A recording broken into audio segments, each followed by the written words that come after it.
જ્યારે ધોલેરા ડિક્લેર થયું ત્યારે ગ્રાઉન્ડ પર કઈ હતું?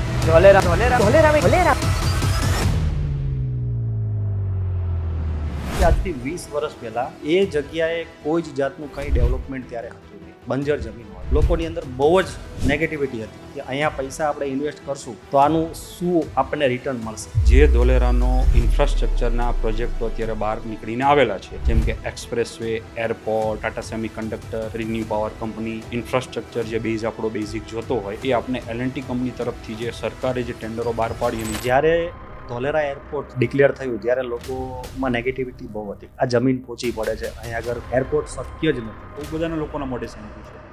આજે એ જ વસ્તુને સપનું સાકાર થવા જઈ રહ્યું છે. એ કહેવત છે કે જે વસ્તુ ધારીએ ને તો માણસ કોઈ પણ વસ્તુને સાકાર કરી શકે. થોડા દિવસ પહેલા ધોલેરાને કોઈ ગિફ્ટ મળી છે રેલવેની, અમદાવાદથી ધોલેરા. મોટી ગિફ્ટ મળી છે ધોલેરાને. 134 કિલોમીટરની રેપિડ ટ્રેનની સરકાર તરફથી ગિફ્ટ મળી છે. ત્યારે બજારની અંદર ધોલેરા ચાલે છે તો સરકાર તરફથી બેઝિક ફેસિલિટી જેને છે યદુરાજસિંહ 2029 કોમનવેલ્થ ગેમ અમદાવાદમાં આયોજન કર્યું. કોમનવેલ્થ અને ધોલેરા બંનેને તમે કઈ દ્રષ્ટિએ જોઈ? તો એ જ માધ્યમથી આપ જોઈ શકો. ધોલેરાના જે આપણા 22 ગામ છે એના ફાર્મરો માટે તમારે કંઈ કહેવું હોય તમે શું કહી શકો? આવનાર સમય ધોલેરા એક સુવર્ણ યુગ તરીકે આપનું ગોલ્ડ કરતાં પણ વધારે કિંમતી વસ્તુ કહી શકો એ પ્રકારનું ધોલેરા બની છે. જ્યારે 920 સ્ક્વેર કિલોમીટરની ખાલી જમીન જોઈને દુનિયા એવું કહેતી હતી કે અહીંયા કંઈ જ નહીં થાય, ત્યારે એક માણસે ત્યાં ફ્યુચરનું મેગા સિટી જોયું. Welcome to RJ Chudasama. આજના એપિસોડમાં આજે ફક્ત રિયલ એસ્ટેટ માટે નથી, આ કોન્વર્ઝેશન જે છે ને એ વિઝન માટે છે, રિસ્ક વિશે છે અને ભવિષ્ય માટે છે, જે સામાન્ય માણસને હજુ સુધી સમજણ નથી પડી શકતી. આજે એક એવા ડેવલપરને જે ધોલેરામાં જ જન્મા છે, જ્યારે ત્યાં કંઈ પણ નહોતું ત્યારે ધોલેરા સાથે સંકળાયેલા હતા. એમને Tata power, renew power, Tata Semicon, airport આ પહેલાંના સાયલેન્ટ વર્ષો જોયેલા છે. આજે આપણે વાત સીધી ગ્રાઉન્ડ રિયાલિટી માટેની કરવાના છે. આજના પોડકાસ્ટના આપણા ગેસ્ટ છે માનવ ઇન્ફ્રા ધોલેરાના ફાઉન્ડર યદુરાજસિંહ ચુડાસમા. આજે અમે ઘણી બધી વિગતો ઉપર વાત કરી. જો તમે ધોલેરા શું છે એ નથી જાણતા, ધોલેરામાં ક્યાં ઇન્વેસ્ટ કરવું એ તમે નથી જાણતા, ધોલેરાની ગ્રાઉન્ડ રિયાલિટી શું છે એ તમે નથી જાણતા, અને ધોલેરાનું ફ્યુચર શું થવાનું છે એ તમે નથી જાણતા, તો આ પોડકાસ્ટ તમારા માટે. કારણ કે અમે અહીંયા છે ને મોટી હાઇપવાળી વાતો નથી કરવાના. અમે ફક્ત ને ફક્ત ગ્રાઉન્ડ રિયાલિટીની સચોટ અને સટીક વાતો કરવાના છે. અને તમને ખબર જ છે કે હું રોજ નથી આવવાનો, પણ જ્યારે આવીશ ત્યારે ધોલેરાની સાચી અને સચોટ માહિતી આપીને જઈશ. આઈ હોપ કે તમે આખો પોડકાસ્ટ જોશો. યદુરાજસિંહ, જ્યારે ધોલેરા ડિક્લેર થયું બરાબર છે, ત્યારે ગ્રાઉન્ડ ઉપર કંઈ હતું નહીં. આપણે હવે ગ્રાઉન્ડ ઉપર કંઈ હતું નહીં, લોકોને ત્યાં ઇન્વેસ્ટ કરવું હતું પણ ભરોસો બેસતો નહોતો. એ સમયમાં આપણે એ ભરોસો જીતવા માટે શું એવું કરી શક્યા કે જે ધોલેરા અત્યારે આટલું ડેવલપ થયું? જે આપણે સવાલ કર્યો છે આરજે ચુડાસમા, એ માધ્યમથી આપને જણાવવા માંગુ કે ધોલેરા 2009માં જ્યારે એસઆઈઆર પ્રોજેક્ટ તરીકે જ્યારે ડિક્લેર કરવામાં આવ્યું છે, ત્યારે આપ સમજી શકો છો કે ગ્રાઉન્ડ પર કંઈ વસ્તુ હશે નહીં, બનેલી પણ નહીં હોય, અને એસઆઈઆર પ્રોજેક્ટને એક હજી ડિક્લેર કરવામાં આવેલો છે. તો ત્યારે ધોલેરા પ્રોજેક્ટના નામ પરથી ધોલેરા રોકાણકારો ધોલેરાને પસંદ કરી રહ્યા હતા. અને જેમ એનો વિકાસ જેમ ડીપી ટીપી જ્યારે બધું ડિક્લેર થાય એ માધ્યમથી નવા ઇન્વેસ્ટરો એ પ્રકારે પણ એન્ટ્રી લઈ રહ્યા હતા. પણ જ્યારે ડિક્લેર નવા પ્રોજેક્ટો થતા હોય છે ત્યારે એ ઇન્ફ્રાસ્ટ્રક્ચર સાથેના રેડી ન હોય, માટે લોકો એવા ટ્રસ્ટેબલ બી હોય છે કે જે પ્રોજેક્ટ સરકાર તરફથી ડિક્લેર થયો છે તો એના પર એક ટ્રસ્ટ રાખી અને ઇન્વેસ્ટમેન્ટ કરવા માટે લોકો ઈચ્છુક હોય છે. યદુરાજસિંહ, આજથી 20 વર્ષ પહેલા એ સમય હતો જ્યાં તમે અને હું બંને મોટા થયા છે. જી બરાબર. એ જગ્યાએ કોઈ જ જાતનું કંઈ ડેવલપમેન્ટ ત્યારે હતું નહીં, બંજર જમીનો હતી. રાઈટ. બરાબર. લોકોની અંદર બહુ જ નેગેટિવિટી હતી કે અહીંયા પૈસા આપણે ઇન્વેસ્ટ કરશું તો આનું શું આપણને રિટર્ન મળશે. આ નેગેટિવિટીની અંદરથી બહાર નીકળવા માટે આપે એવું શું વિઝન જોયું? વિઝનની અંદર વાત કરવામાં આવે તો જ્યારે આ પ્રોજેક્ટ ડિક્લેર કરવામાં આવ્યો, માર્કેટની અંદર આજે 17-18 વર્ષ આ પ્રોજેક્ટને થઈ ગયા. તો પ્રોજેક્ટની જ્યારે નીમ મૂકવામાં આવી ત્યારે માર્કેટમાં અનેક પ્રકારની વાતો થઈ. જેમ કે એવી વાતો થઈ કે ધોલેરાની જે જમીન છે એકદમ પહોંચી છે, ત્યાં પ્રોજેક્ટ શક્ય નથી. મોદી સાહેબનો આ જે ડ્રીમ પ્રોજેક્ટ ડિક્લેર કરવામાં 2009માં આવ્યો ત્યારે ઘણા ખરા લોકોનું એવું પણ કહેવાનું થતું હતું કે આ પ્રોજેક્ટ એક સરકારી માધ્યમથી ચાલતો પ્રોજેક્ટ છે, કે આ ગમે ત્યારે ફૂગો ફૂટી શકે છે, ઇન્વેસ્ટરોના પૈસા ડૂબી શકે છે. પણ આજની સિચ્યુએશનને ધ્યાનમાં લેતા અને જોતા જે ધોલેરાનો ઇન્ફ્રાસ્ટ્રક્ચરના પ્રોજેક્ટો અત્યારે બહાર નીકળીને આવેલા છે, જેમ કે expressway, airport, Tata semiconductor, renew power company, infrastructure જે બેઝ આપણો બેઝિક જોતો હોય એ આપણે એલએનટી કંપની તરફથી જે સરકારે જે ટેન્ડરો બહાર પાડી અને ઇન્ફ્રા બનાવ્યું છે, એ લોકોને અત્યારે ધ્યાનમાં આવતા લોકોને પણ હવે એક સ્વપ્ન અને એક વિકાસનું માધ્યમ દેખાણું અને એક ટ્રસ્ટ બેઠો કે જે ધોલેરા પ્રોજેક્ટ છે એ હકીકતમાં બદલવા જઈ રહ્યો છે, જે આખો નેગેટિવ ફેક્ટરને પોઝિટિવમાં લઈ રહ્યા છે. યદુરાજસિંહ, તમે ધોલેરાને એઝ એ માનવ ઇન્ફ્રાના ફાઉન્ડર તરીકે આવનારા વર્ષોમાં કઈ રીતે ડેવલપ થતા જોઈ રહ્યા છો? મેં મારી નજર સમક્ષ વાત કરું તો 2009થી જ્યારે ડિક્લેર કર્યો, 2012માં ધોલેરાનો ટીપીમાં વિભાજન કરવામાં આવ્યું, ધોલેરા એસઆર 22 ગામનો સમાવેશ કર્યો, 6 ટીપીમાં એની વેચણી કરી, 6 ટીપીની વેચણી પછી 2013માં ધોલેરાનો ડીપી પ્લાન ડિક્લેર કરવામાં આવ્યો કે કેટલા કેટલા ઝોન ધોલેરાને 22 ગામને સમાવેશમાં કરવા. તો જેમ કે એમાં 15 ઝોનનો સમાવેશ કરવામાં આવ્યો. 2014માં ધોલેરા એસઆઈઆર પ્રોજેક્ટનું એક ટેન્ડર ફર્સ્ટ બહાર આવ્યું કે જેને આપણે એક્ટિવેશન એરિયા તરીકે અત્યારે લોકો જોઈ રહ્યા છે અને જાણી રહ્યા છે. તો એ 22.5 સ્ક્વેર કિલોમીટરનો એરિયા જ્યારે એલએનટી કંપનીને ટેન્ડરના મારફતે જ્યારે એલોટ કરવામાં આવ્યો છે અને એ 2014થી અને 2023ના ગાળા દરમિયાનમાં એક activation plug and play infrastructure ઊભું થઈને જોઈ રહ્યા છીએ. એ માધ્યમ શરૂઆતથી લઈને આજની સિચ્યુએશનને ધ્યાનમાં રાખીને જોતા ધોલેરા આવનાર સમયમાં એક ઇન્ડિયાનું નહીં પણ વર્લ્ડનું સૌથી સારામાં સારું ગ્રીનફિલ્ડ સ્માર્ટ સિટી બનવા જઈ રહ્યું છે. ધોલેરામાં અત્યારે એવો કયો ઝોન છે કે જેમાં લોકોને ઇન્વેસ્ટમેન્ટ કરવા માટે માનવ ઇન્ફ્રા વધારે ગાઈડ કરે? હું રોકાણકારોને તો ખાસ કરીને એવું સૂચન આપી શકું કે ધોલેરામાં તો 15 ઝોન છે, ધોલેરા ડીપી પ્લાનની અંદર જે દર્શાવવામાં આવ્યા છે, પણ મેજોરિટી રોકાણકારો 3 જ ઝોનની અંદર કામ કરતા હોય છે, ઇન્ડસ્ટ્રીયલ, રેસિડેન્શિયલ અને કોમર્શિયલ. જ્યારે ધોલેરાની અંદર કોમર્શિયલ ઝોનમાં 3 ઝોનના વિભાજન કરવામાં આવ્યા છે. 3 zone city centre zone, knowledge IT zone અને એક્સેસ કોરિડોર. આ 3 ઝોન જે આપવામાં આવ્યા છે, 3 ઝોન એ કોમર્શિયલ ઝોનના નામો છે.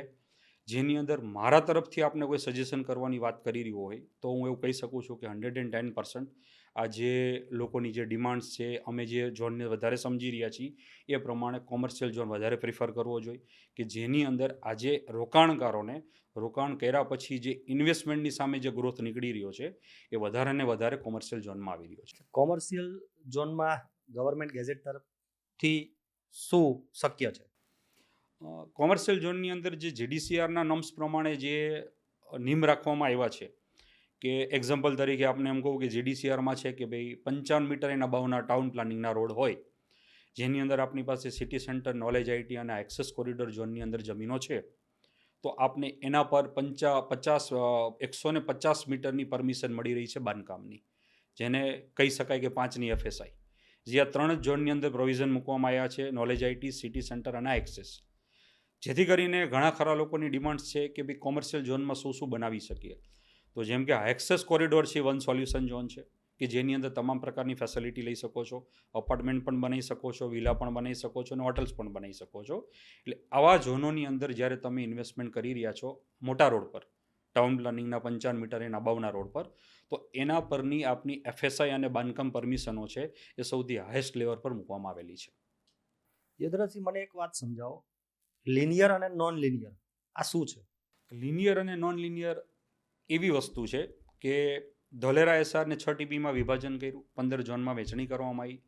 ફેસ 1 જેને ઓપન કર્યો છે એને આપણે એક્ટિવેશન એરિયા તરીકે અત્યારે ઓળખી રહ્યા છીએ કે જે અત્યારે ઇન્ફ્રાસ્ટ્રક્ચર રેડી છે, ટ્રંક ઇન્ફ્રાસ્ટ્રક્ચર છે, આઈસીટી ડક્ટ છે, પ્લગ એન્ડ પ્લે છે કે જેની અંદર રોડ, રસ્તા, ગટર લાઈન, પાણી લાઈન, સૌથી પહેલી બેઝિક નીડ કોઈ પણ ઇન્વેસ્ટર હોય કે કોઈ પણ કંપની હોય એ ધોલેરા ખાતે જ્યારે આવી રહી છે, જે પોતાનો પ્રોજેક્ટ ચાલુ કરવા માંગે છે, તો પહેલી એની પ્રાયોરિટીની અંદર બેઝિક નીડ એ છે કે એને ગટર લાઈન, પાણી લાઈન અને રોડ રસ્તાની ફેસિલિટી મળે. જે 22.5 સ્ક્વેર કિલોમીટરનો એરિયા 920 સ્ક્વેર કિલોમીટરમાંથી જે આજે રેડી થઈ ગયો છે એ આપણો એક્ટિવેશન એરિયા છે.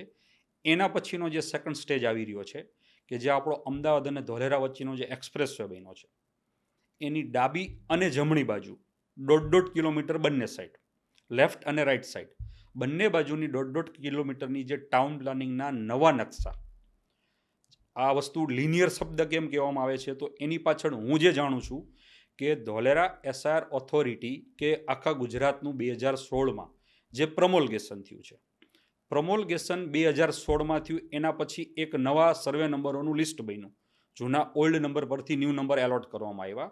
તો એ નકશાઓને જ્યારે લિનિયર ટીપીમાં કન્વર્ટ કરી રહ્યા છે કે નવા નકશા પ્રમાણે નવા ફાઇનલ પ્લોટોની ફાળવણી કરવી, દરેક સેપરેટ નંબરોની સેપરેટ ફાઇનલ પ્લોટની પોઝિશનો આપવા, જે 250 મીટરના ડાબી અને જમણી બાજુ 1.5 કિલોમીટરના ક્રાઇટેરિયાને ધ્યાનમાં લઈ અને જે ટાઉન પ્લાનિંગના નવા નકશાઓ જે ડિક્લેર કરવામાં ધોલેરા એસઆર ઓથોરિટી તરફથી આવ્યા છે એ લિનિયર ટીપી કહેવાય છે. અને એના પછીનો જે પાછળનો ભાગ છે, જે લિનિયર ટીપી જ્યાં આપણી ક્લોઝ થાય છે 1.5 કિલોમીટરની, એની પાછળનું જે બેકગ્રાઉન્ડ કે બેક છે એને ડ્રાફ્ટ ટીપી તરીકે ઓળખાય છે, કે જેના નવા નકશાઓ હજી બન્યા નથી, આવનાર સમયમાં બનશે અને એનો હજી ટેકર ટાઈમ અને સમય લાગશે. યદુરાજસિંહ, ઘણા ઇન્વેસ્ટરોને મનમાં સવાલ હોય છે,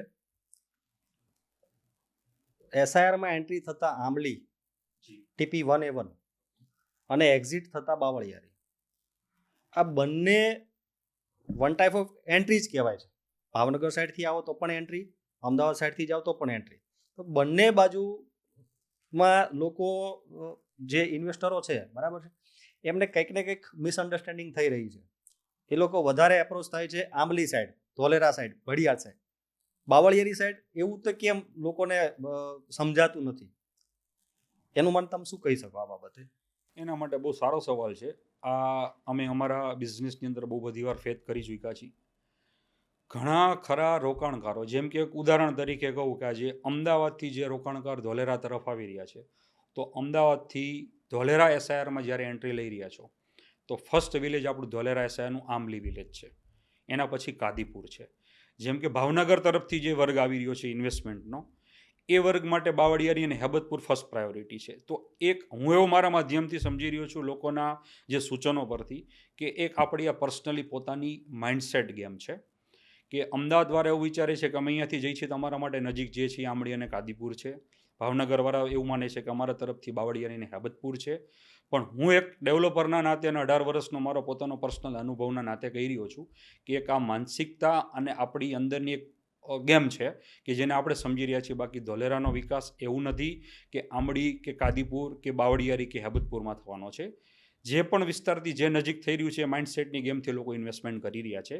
બાકી બાવળિયારી બી કરે છે કે આંબળિયારી કરે છે, બધું સિમિલર એક જ સાથે ઇન્વેસ્ટમેન્ટનો ફ્લો આવવાનો છે. ઇન્વેસ્ટમેન્ટોની સાથે સાથે એ રોકાણકારો માટે તક ઊભી થવાની છે અને ડેવલપમેન્ટ પણ બધું એક જ સાથે રેડી થવાનું છે.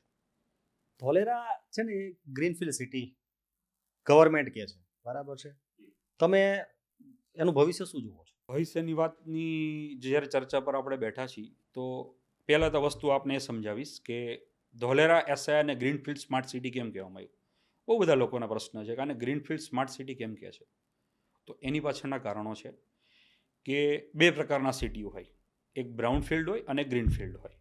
બ્રાઉનફિલ્ડ કોને કહેવાય તો એ આપણે સમજાવું કે આજે ગુજરાતની વાત કરીએ કે અમદાવાદ, સુરત, રાજકોટ, જામનગર, XYZ, એ બ્રાઉનફિલ્ડ છે કે આજે સરકારને એના રોડ રસ્તા પહોળા કરવા છે, ઇન્ફ્રાસ્ટ્રક્ચરમાં કોઈ નવી વિકાસની તકો માટે કોઈ એનાઉન્સમેન્ટો કરવા છે, તો એ બ્રાઉનફિલ્ડ સિટીને ઇન્ફ્રાને તોડવું પડે છે. કે સપોઝ અત્યારે એક એક્ઝામ્પલ તરીકે અમદાવાદનો સરખેજ ગાંધીનગર હાઈવે છે, એ અત્યારે 6 લાઇન હતો એને 10 લાઇનમાં કન્વર્ટ કરવો છે તો આજુબાજુના ઇન્ફ્રાસ્ટ્રક્ચરને તોડવું પડે છે.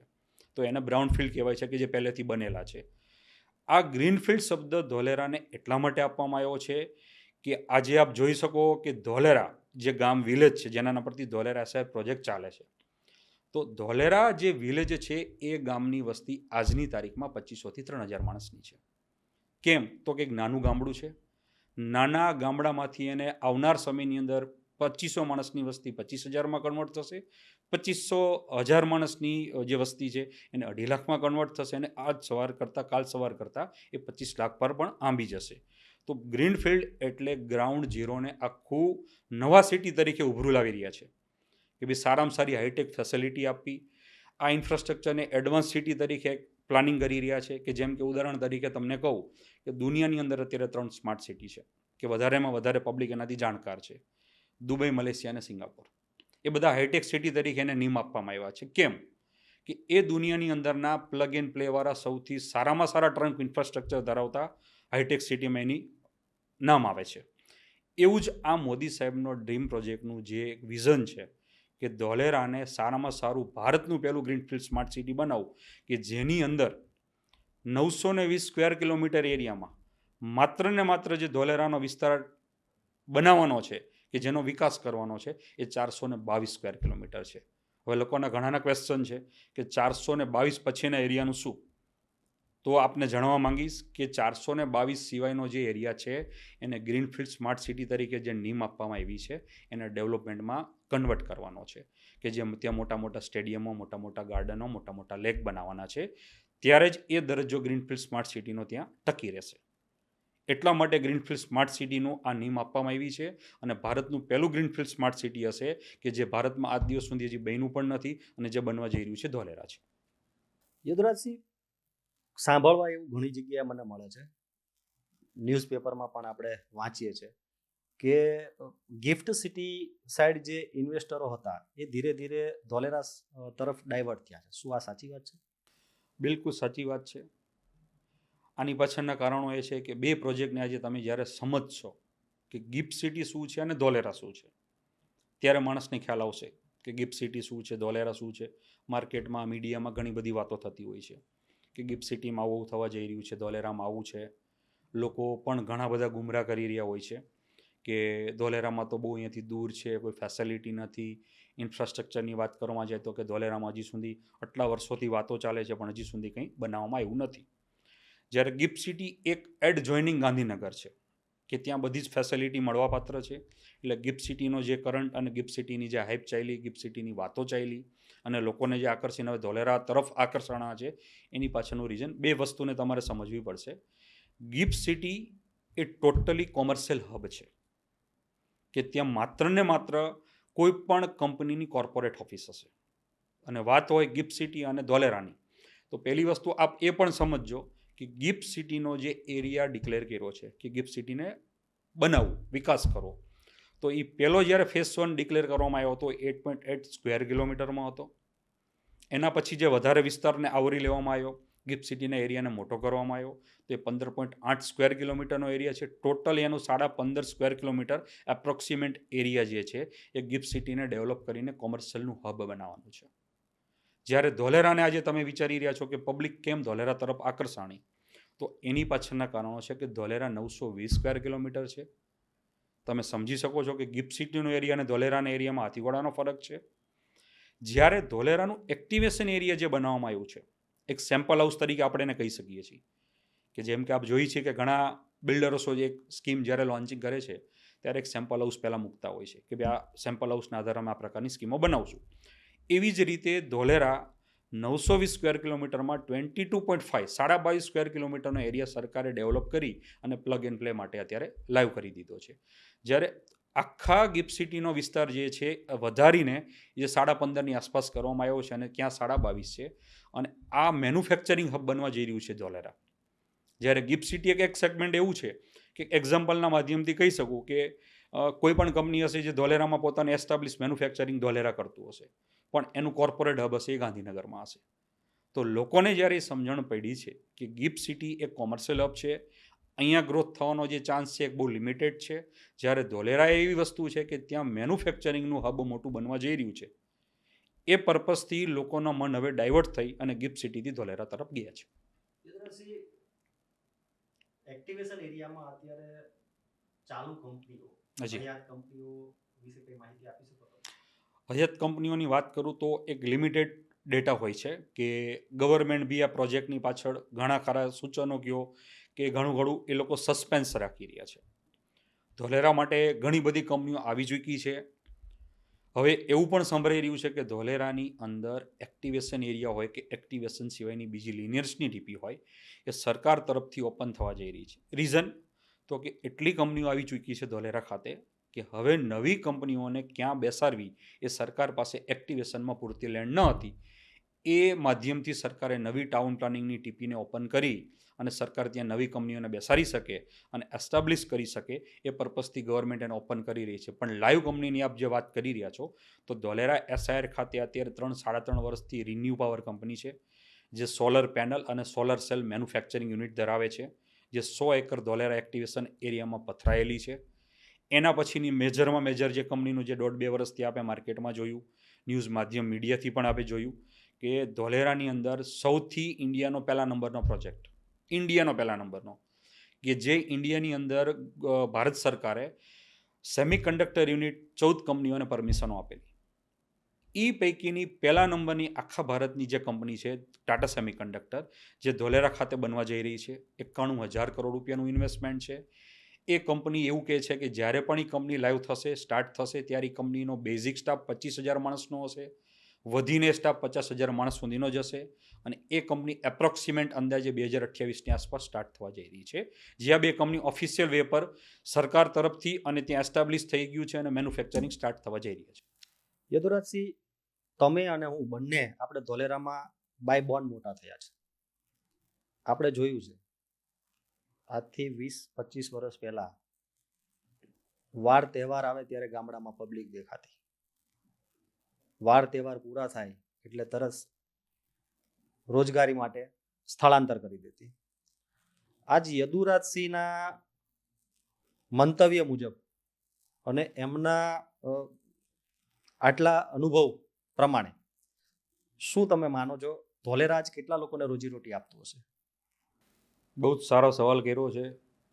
આપણે તો ત્યાંના લોકલ વ્યક્તિ છે એટલે આપને આ અનુભવ છે અને અત્યારે એ અનુભવને બી પસાર થઈને પાસ નીકળી રહ્યા છીએ. તો વાત કરું તો ધોલેરામાં આજે મેં આપને આગળ હમણાં જણાવ્યું કે ધોલેરા ગામની વસ્તી 2500થી 3,000 માણસની છે.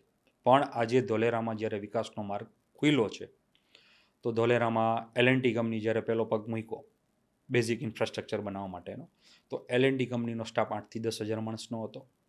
રિન્યુ પાવર કંપની જ્યારે સ્ટાર્ટઅપ કર્યું કે ત્યાં એનું એસ્ટાબ્લિશ સ્ટાર્ટઅપ થયું, ત્યારે એ કંપનીનો સ્ટાફ માટે જે આખી કંપનીને ઊભી કરવાની હોય છે ત્યારે બી સ્ટાફ 5-10,000 માણસનો હતો.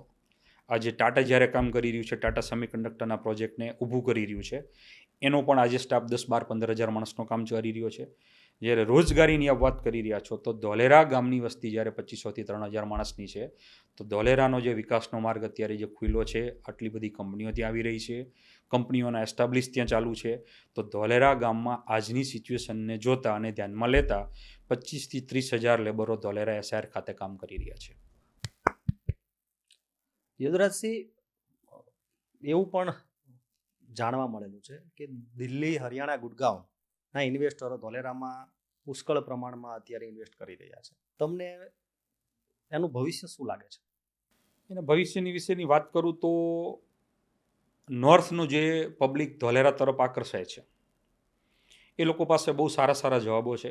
ક્યારેક અમે લોકો બી એક ડેવલપરના નાતે પૂછી રહ્યા હોઈએ છીએ કે આપ 1,000, 1,200, 1,500, 2,000 કિલોમીટરથી ટ્રાવેલિંગ કરીને ધોલેરા તરફ આવ્યા છો, તો એવું તો આપને શું ધોલેરામાં દેખાણું છે? આપણે ધોલેરાના છીએ પણ છતાં એમને ક્વેશ્ચન પૂછી રહ્યા છીએ.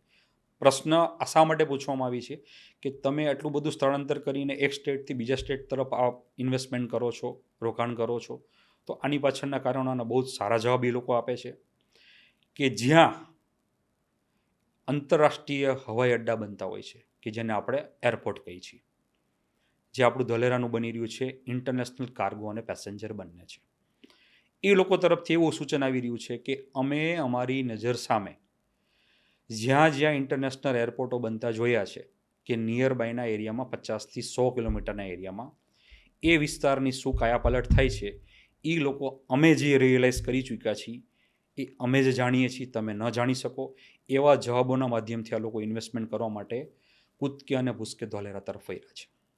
યદુરાજસિંહ, બીજી વાત એ પણ મને તમે સમજાવો.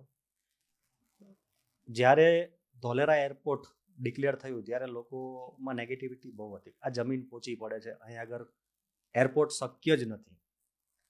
આજે તમે અને હું બંને જોઈએ છે કે વિથિન યર એ ઓપરેટ થઈ જશે, બરાબર? તમને એરપોર્ટ બાબતે એવું ગવર્મેન્ટ તરફથી શું લાગ્યું?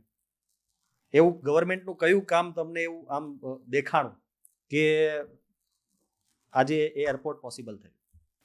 જો આ આપનો જે સવાલ છે બહુ સારો અને વ્યાજબી આપને મને સવાલ કર્યો છે કે બહુ જ બધા લોકોએ ધોલેરા પ્રોજેક્ટ માટે નેગેટિવિટી કરી છે, બહુ જ બધી, એમ કે ઘણું બધું માર્કેટમાં ચાલ્યું છે કે ધોલેરાની જમીન બહુ પહોંચી છે ત્યારે ત્યાં કોઈ પણ ઇન્ફ્રાસ્ટ્રક્ચર બની ન શકે. સરકારે બી આ પ્રોજેક્ટો ડિક્લેર કર્યા છે પણ ખાલી હવામાં વાતો છે, ફૂગો છે, ગમે ત્યારે ફૂટી જાય.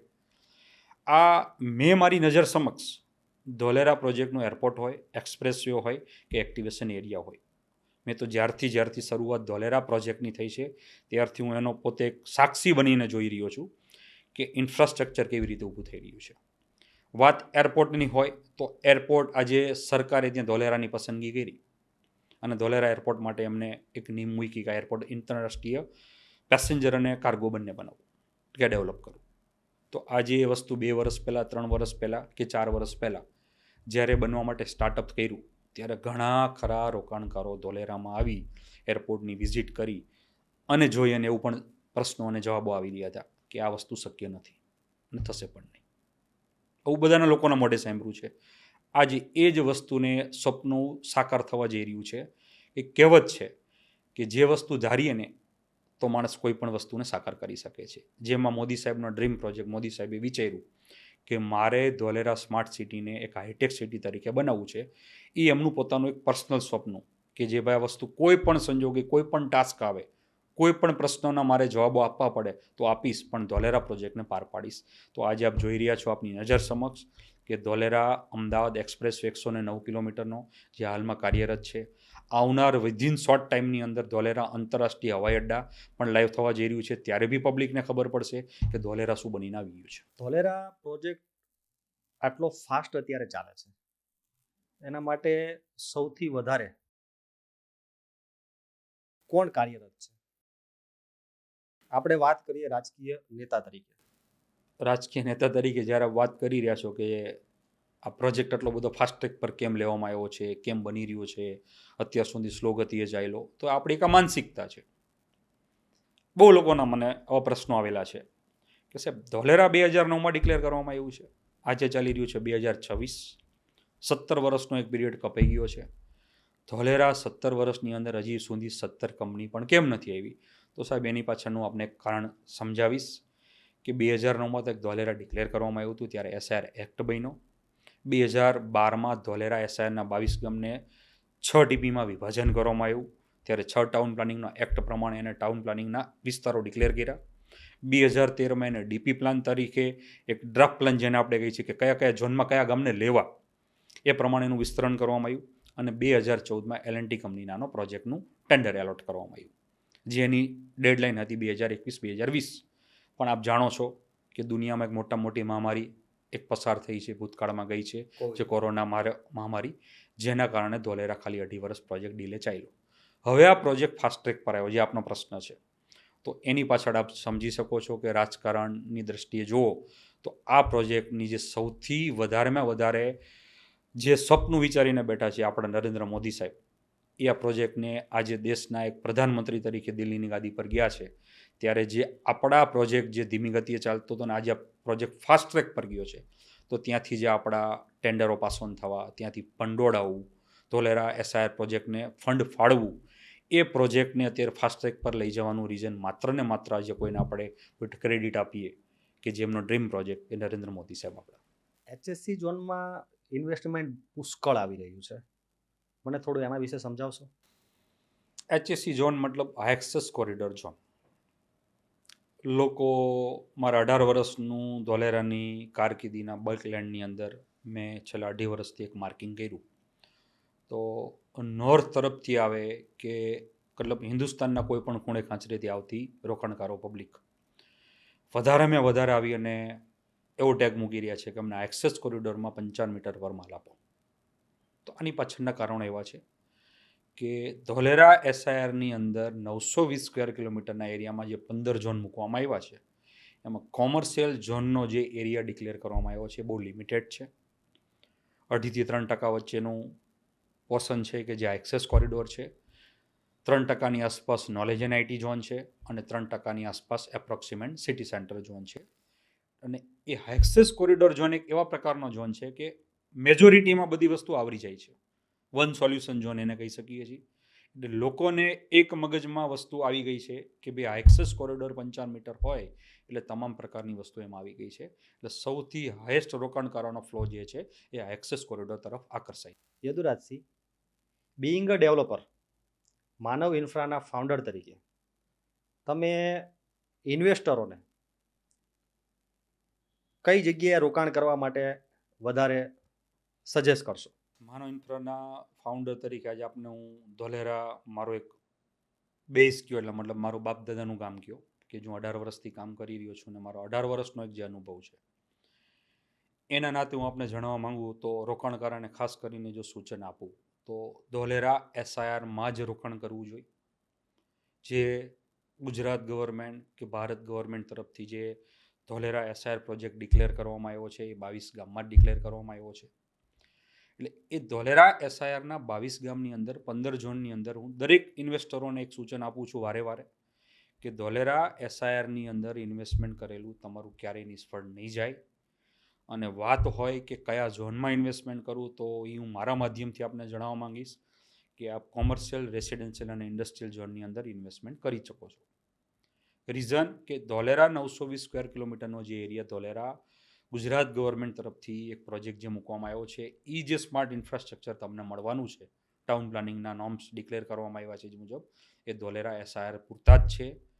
ઘણી બધી માર્કેટમાં વાતો બી ચાલતી હોય છે કે ધોલેરા એસઆઈઆરની બહારના ગામોની અંદર બી લોકો કામ કરી રહ્યા છે, નાની સાઇઝના પ્લોટોના પણ કામો કરી રહ્યા છે અને ઘણા ખરા ઇન્વેસ્ટરો ધોલેરાના નામ ઉપર એમને આપી પણ રહ્યા છે.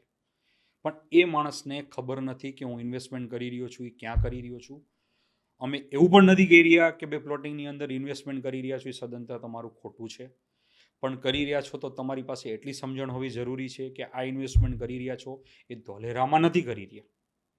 એટલે અમે અમારા માધ્યમથી તો આપને એટલું જ જણાવવા માંગીએ છીએ કે ધોલેરા જે પ્રોજેક્ટ છે એ ધોલેરા એસઆઈઆર 920 સ્ક્વેર કિલોમીટર પૂરતો અને 22 ગામ પૂરતો જ સીમિત છે.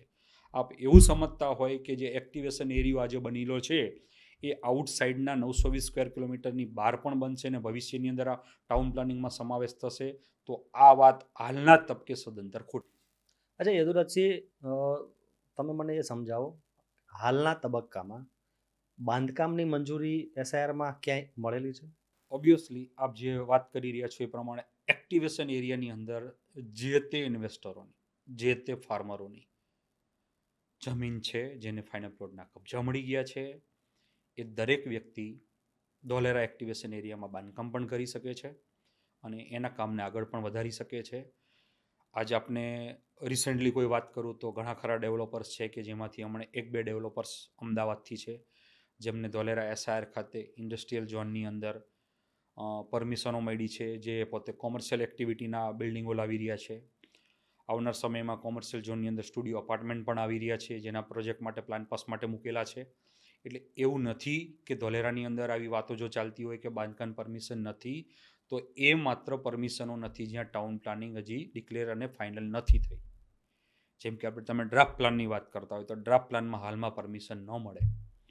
જ્યારે લિનિયર સ્ટીપી અત્યારે ફાઇનલ થઈ ગઈ છે, આવનાર સમયની અંદર એના કબજા સોંપવા જઈ રહ્યા છે. કબજા મળી ગયા પછી કોઈ પણ ઇન્વેસ્ટર કે કોઈ પણ ફાર્મર ત્યાંનો લોકલ એ પોતે એનો કબજો લઈ પ્લાન પાસ કરાવી અને ધોલેરા એસઆઈઆરની અંદર, લિનિયર્સની અંદર, એક્ટિવેશનની અંદર પોતાનો પ્રોજેક્ટ મૂકી શકે છે.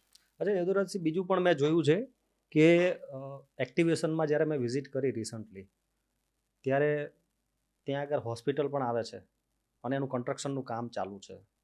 કંઈક તમે સમજાવી શકશો આ બાબતે? આપે જે વાત કરી એ પ્રમાણે ધોલેરા સમજો છો કે એક્ટિવેશન એરિયામાં ઘણી બધી કંપનીઓ આવી રહી છે, ઘણી બધી કંપનીઓ લાવ્યો છે. આજ કોઈ પણ વ્યક્તિ, એક્ઝામ્પલ તરીકે વિચારો કે કોઈ પણ માણસ કોઈ પણ અહીંયા કોઈ સિટીના માધ્યમથી 25 કિલોમીટર 50 કિલોમીટર દૂર જશે તો બેઝિક નીડ હોય છે.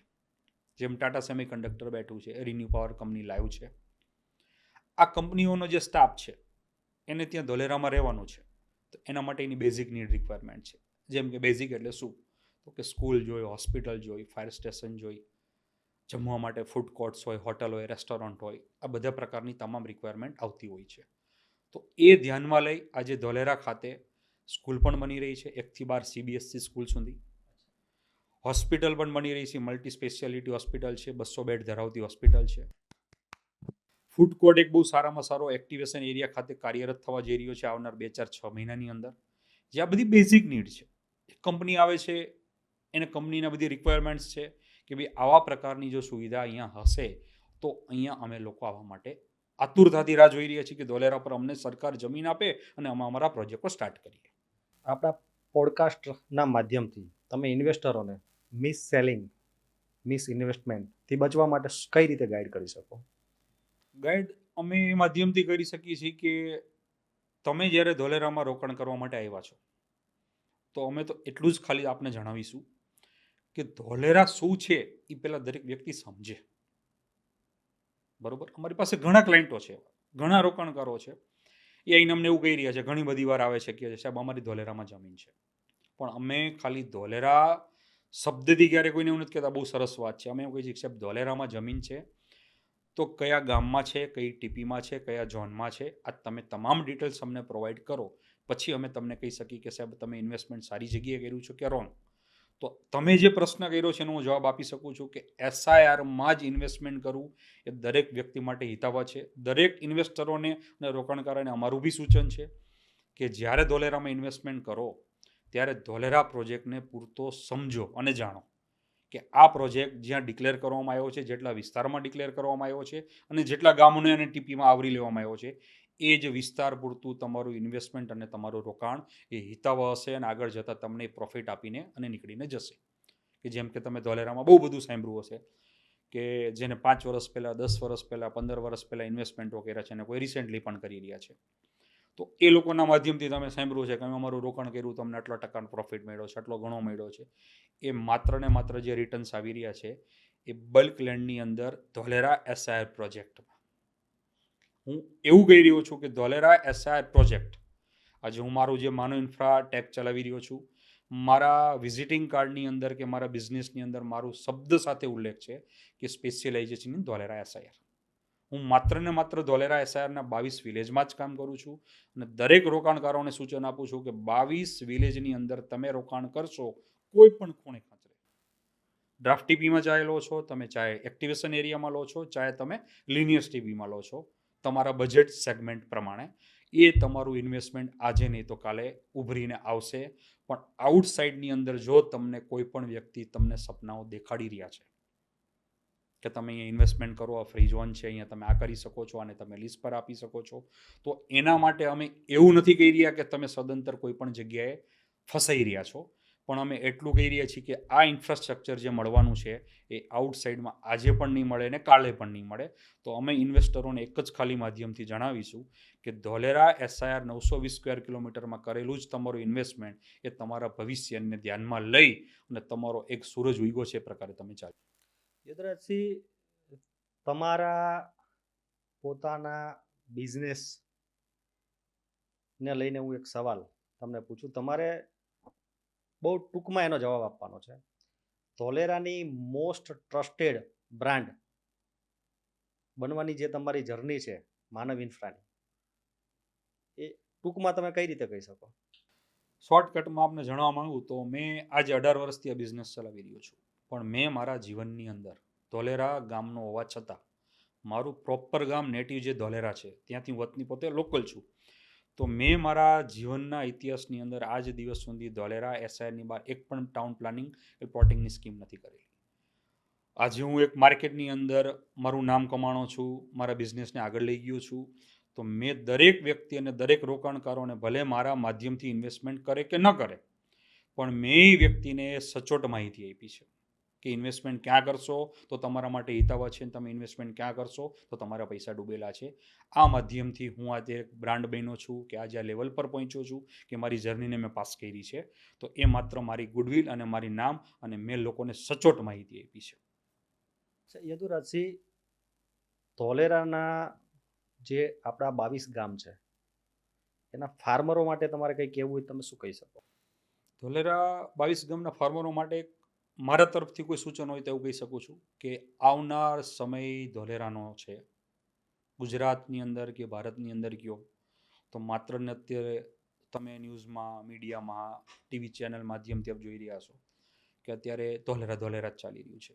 તો ત્યાંના લોકલ ફાર્મરોને મારી નમ્ર વિનંતી છે કે જેટલી જમીનો ધોલેરા એસઆર ખાતે પડેલી છે, બાકી રહી છે, એને બચાવેલી રાખશો તો આવનાર સમય ધોલેરા એક સુવર્ણ યુગ તરીકે આપનું ગોલ્ડ કરતાં પણ વધારે કિંમતી વસ્તુ કહી શકો એ પ્રકારનું ધોલેરા બનવા જઈ રહ્યું છે. અચ્છા યદુરાજસિંહ, આપના માધ્યમથી એક ખેડૂતોને બીજી એક કઈ તમે ટકોર કરી શકો કે જમીનના પૈસા જે પણ કંઈ આવે છે એને ક્યાં ઇન્વેસ્ટ કરવા?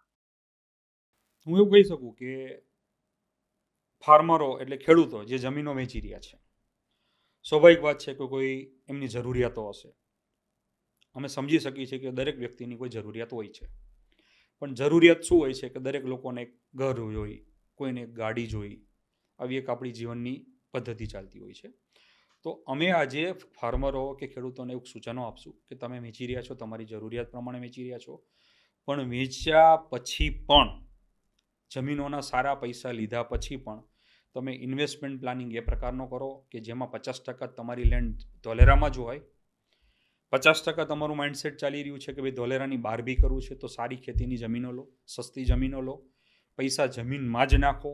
જમીન જ એવી વસ્તુ છે કે જે જીવનને આગળ લઈ જઈ શકે છે. મેં તો મારા માધ્યમથી ઘણું બધું લાઈફમાં જોઈ લીધું છે કે દુનિયાની અંદર કોઈ એવો બિઝનેસ નથી, કોઈ એવી જોબ નથી કે જે રિયલ એસ્ટેટ બિઝનેસને જમીનની સાથે કમ્પેર કરી શકે.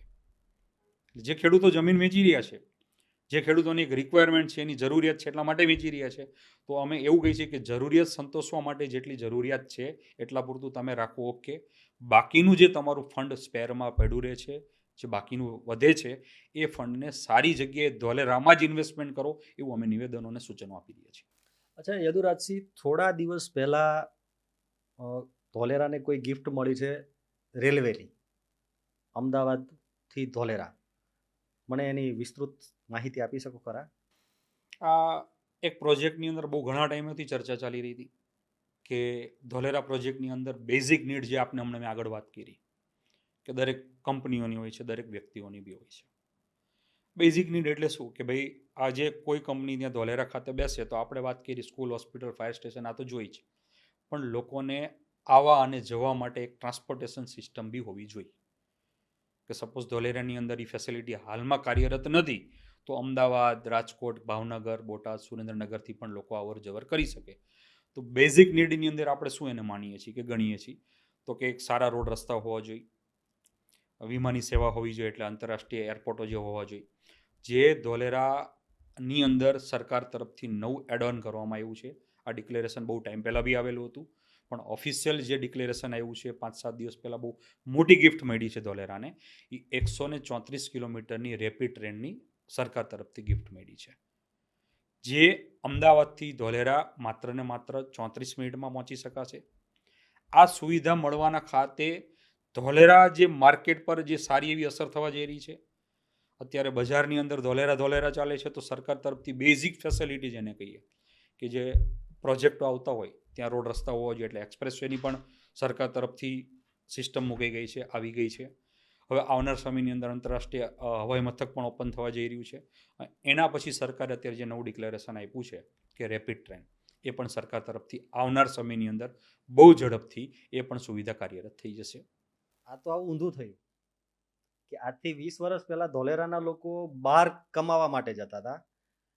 ધોલેરાને જે આ રેલવેની ગિફ્ટ મળી ને, હવે એવું થશે કે બહારના લોકો ધોલેરામાં કમાવા માટે આવશે. આના માટે સૌથી મોટી ક્રેડિટ તમે કોને આપો? ઓબ્વિયસલી ક્રેડિટ તો નરેન્દ્ર મોદી સાહેબને જ જાય છે કે જેમનું પોતાનો વિઝનરી પ્રોજેક્ટ છે. અચ્છા, સ્થાનિક નેતા તરીકે તમારે કોઈને ક્રેડિટ આપવી હોય તો તમે કોને આપી શકો?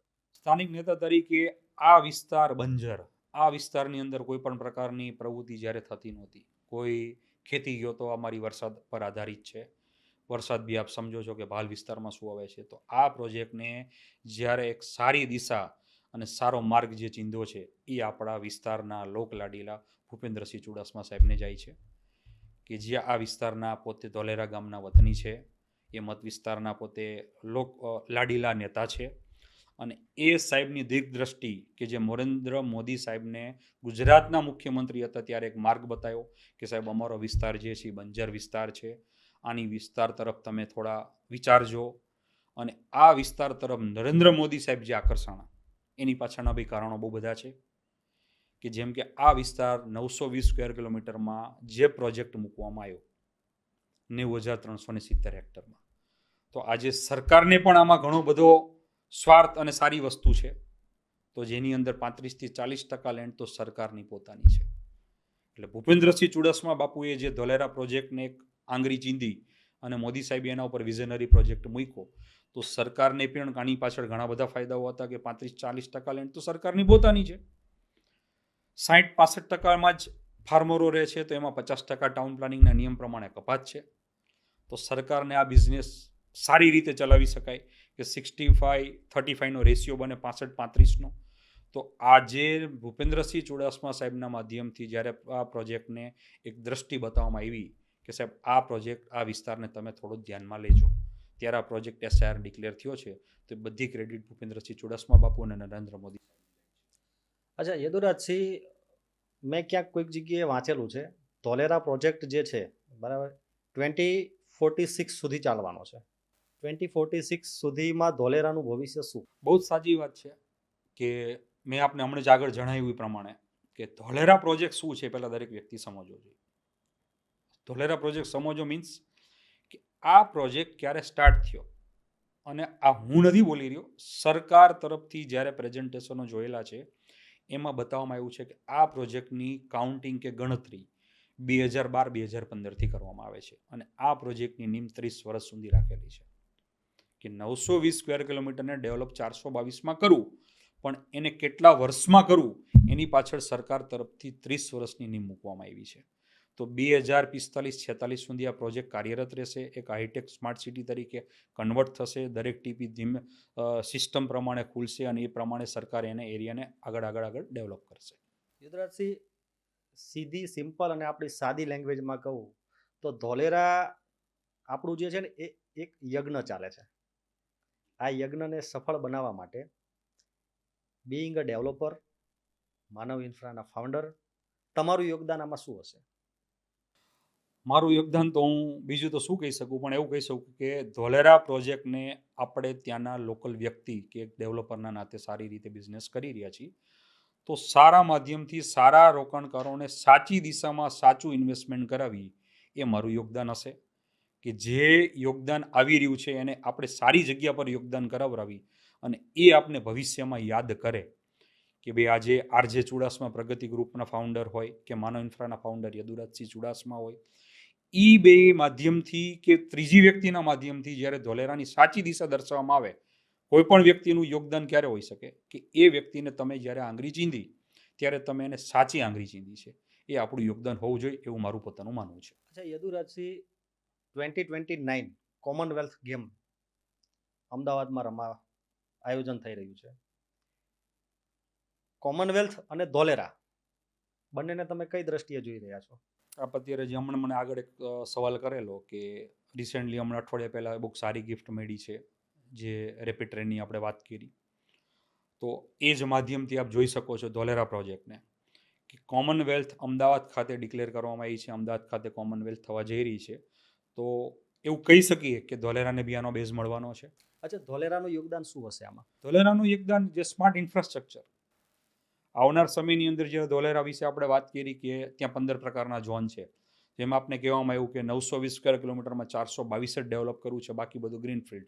તો સારા સ્ટેડિયમો, મોટા ગાર્ડન્સો, મોટા લેક, આ બધું બનવાનું છે. અચ્છા, આ ગવર્મેન્ટ GDRમાં છે? 100% ગવર્મેન્ટ GDCR, ગવર્મેન્ટના ઝોનિંગની અંદર બી તમે વાંચશો તો ટુરિઝમ ઝોન શું છે, રિક્રિએશન ઝોન શું છે, સિટી સેન્ટર ઝોન શું છે, દરેક ઝોનની અંદર બાયફર્ગેશન આપવામાં આવ્યા છે. અને આ બધી ફેસિલિટી બનવાનું, રેપિડ ટ્રેનને 2029-30માં કાર્યરત કરી દેવાનું, આની પાછળના બધા જે પરિબળો છે એ કોમનવેલ્થ, આવનાર સમયમાં ઓલિમ્પિક, આ બધું ધ્યાનમાં રાખીને ધોલેરાનો મોટો બેઝ બનવા જઈ રહ્યો છે. આંતરરાષ્ટ્રીય હવાઈ અડ્ડા જે બની રહ્યું છે એ પણ એક મોટો બેઝ છે કે અમદાવાદ અને ધોલેરાની સેન્ટરમાં એક આખું કાર્યરત થઈ રહ્યું છે. તો આ પણ એક ટ્રાફિકને ધ્યાનમાં રાખી અમદાવાદ અને ધોલેરા તરફ બી ડાયવર્ટ મળશે અને ધોલેરા એક લાઈવ બનશે સિટી. અચ્છા, ધોલેરા અને ભાવનગરને તમે કઈ રીતે જોઈ શકો છો ભવિષ્યમાં? ધોલેરા અને ભાવનગરને ધ્યાનમાં રાખીએ તો એક ધોલેરાથી નજીકનું કોઈ સારામાં સારો જિલ્લો કહી શકો, નજીક તો એક ભાવનગર છે. ભાવનગર તો ત્યાં દરિયો છે, આ તમે દુનિયાની અંદર જોજો તો સ્માર્ટ સિટી જે હોય કે જેને આપણે એમ કહીએ કે બહુ સારા સિટી છે, આપણે ભારતનો જ તમને ઉદાહરણ આપું, આજે મુંબઈ છે અને દિલ્હી છે, કે આજે ગુજરાતનું અમદાવાદ છે. અમદાવાદ ક્યારે સ્માર્ટ સિટી બની ન શકે. રીઝન હું જે મારી સમજણ ધરાવું છું, મને ક્યાંયથી જે જાણવા મળેલ છે એ પ્રમાણે, કે સ્માર્ટ સિટી કે હાઈટેક સિટી આપણે એને એ જ કહી શકીએ કે જે સિટીને દરિયાઈ સીમા મળતી હોય એ જ સિટી હંમેશને માટે આગળ ગ્રો કરતા હોય છે અને આગળ જતા હોય છે. દુબઈ, મલેશિયા, સિંગાપોર હોય કે તમે અમેરિકાના ન્યુયોર્ક સિટીને ધ્યાનમાં લઈ લો, કોઈ પણ સિટીને, જે સિટીને દરિયાઈ સીમા મળે છે, તો આજે ભાવનગરને દરિયાઈ સીમા મળે છે. અમદાવાદ આજે ગમે એટલું આગળ વધી જાય, અમદાવાદને આજે ગ્રીનફિલ્ડ સ્માર્ટ સિટી નહીં કહી શકાય. આ ધોલેરા પર ગુજરાતમાં પસંદગી કરવામાં આવી છે ધોલેરાની, તો એનું રીઝન છે કે ધોલેરાને પણ નજીકના એરિયાની અંદર દરિયો મળી રહ્યો છે, તો ભાવનગરને તો બેઝિક દરિયો મળેલો જ છે.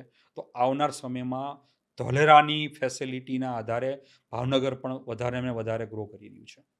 અચ્છા યદુરાજસિંહ, ધોલેરા અને ધોલેરાની આઉટસાઇડમાં આપણે વાત કરીએ લોથલ, એના માટે તમે શું સમજાવી શકો? 100% લોથલ જે પ્રોજેક્ટ મૂકવામાં આવ્યો છે, મેરીટાઈમ મ્યુઝિયમ બનાવી રહ્યા છે. હડપ્રિય સંસ્કૃતિ, આપે કદાચ જ્યારે સ્ટડી કરી, આપનું ભણતર પૂરું થયું એ દરમિયાન 9th સ્ટાન્ડર્ડમાં મારી દ્રષ્ટિએ સોશિયલ સ્ટડીમાં ભણવામાં આવતું હતું કે હડપ્રિય સંસ્કૃતિના અવશેષો મળેલા. આ મારી સમજણ અને મારા ભણતર પ્રમાણે તમને વાત કરી રહ્યો છું.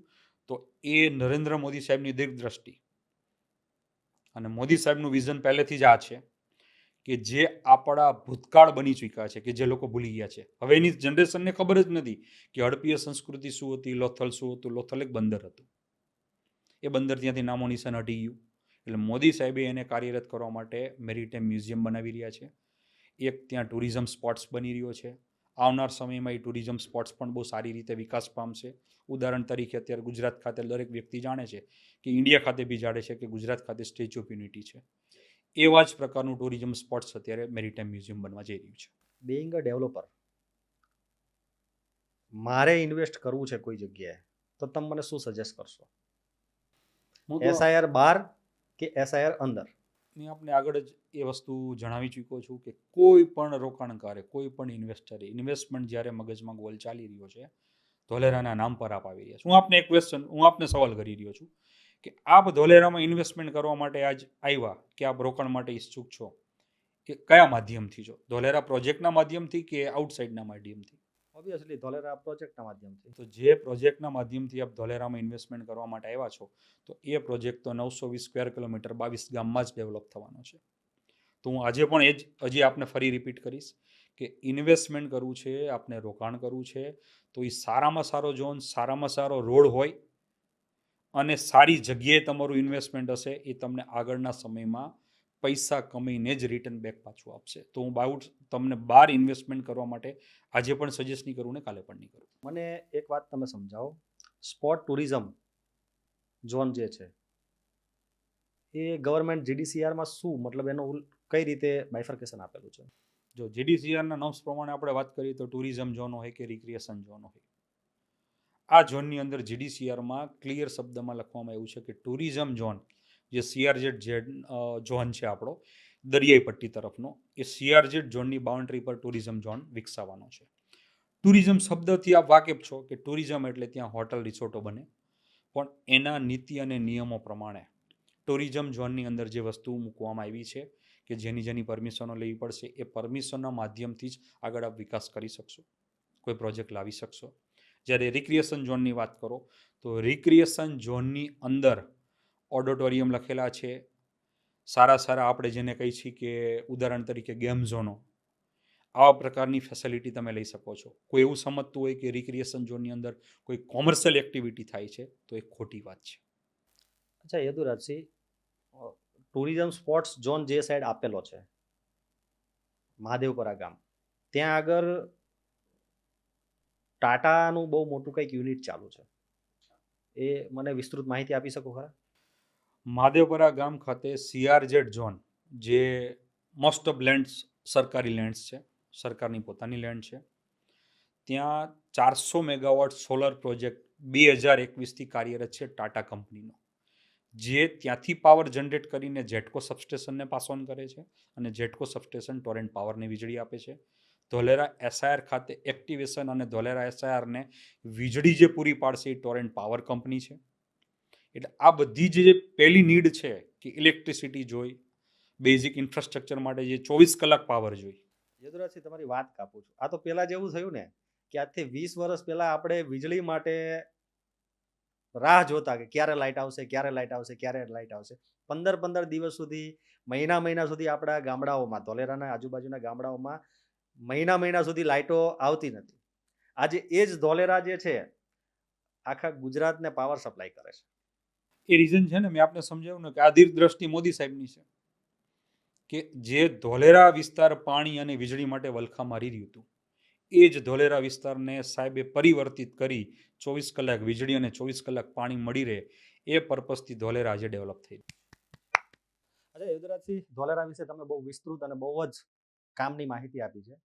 હવે આપણે 2 મિનિટનો રેપિડ ફાયર રાઉન્ડ લઈ લઈએ. અચ્છા, ધોલેરા માટે કોઈ એક શબ્દ. નવા યુગની શરૂઆત. રિયલ એસ્ટેટમાં ઇન્વેસ્ટર જે સૌથી મોટી ભૂલ કરે છે, ખોટા ઝોન અને ખોટા રોડની અંદર ઇન્વેસ્ટમેન્ટ કરી દેવું. ટીપી સ્કીમ કે લોકેશન, બેમાંથી સૌથી વધારે ઇમ્પોર્ટન્સ? બંને પ્રાયોરિટી છે, પણ ટીપી અને ઝોન કયો છે એ બહુ વધારે પ્રાયોરિટી હોય છે. ધોલેરા વિશે સૌથી મોટી અફવા. ત્યાંનો ગ્રાઉન્ડ જે કહેવામાં આવે છે કે બેઝ બહુ નબળો છે, મોટી અફવા.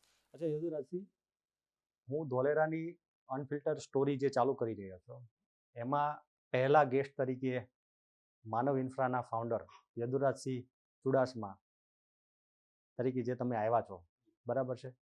એમાં જે સાચી અને સચોટ માહિતીઓ જે આપણે આ પોડકાસ્ટ દ્વારા જે આપણે આપી રહ્યા છે, એના અનુભવ વિશે તમે શું કહી રહ્યા છો? એના અનુભવ વિશે પહેલા હું આપને આભાર વ્યક્ત કરું છું કે આજે આ પોડકાસ્ટની અંદર મને આરજે ચુડાસમા પ્રગતિ ગ્રુપના ફાઉન્ડરે મને ઇન્વાઇટ કર્યો અને મારા માધ્યમથી આજે સારી વસ્તુ આપને લોકોને જાણવા મળી, તમે લોકોને જણાવશો, તો એના માટે આપનો આભારી છું અને આપની થેન્ક્સ એક આભાર વ્યક્ત કરું છું કે આ માટે તમે મને ઇન્વાઇટ કર્યો. યદુરાજસિંહ, તમે મારા પોડકાસ્ટમાં મારું ઇન્વિટેશન સ્વીકારી અને તમે આવ્યા, એના માટે તમારો ખૂબ ખૂબ આભાર. Thank you. અને હું મારા પોડકાસ્ટના માધ્યમથી જે મારી ટેગલાઇન છે એ હું કહું છું કે હું રોજ નથી આવતો, જ્યારે આવીશ ત્યારે પ્રોપર માહિતી અને પ્રોપર વેમાં લોકોને સચોટ માહિતી મળી શકે એવા ડેવલપરને લઈને આવીશ.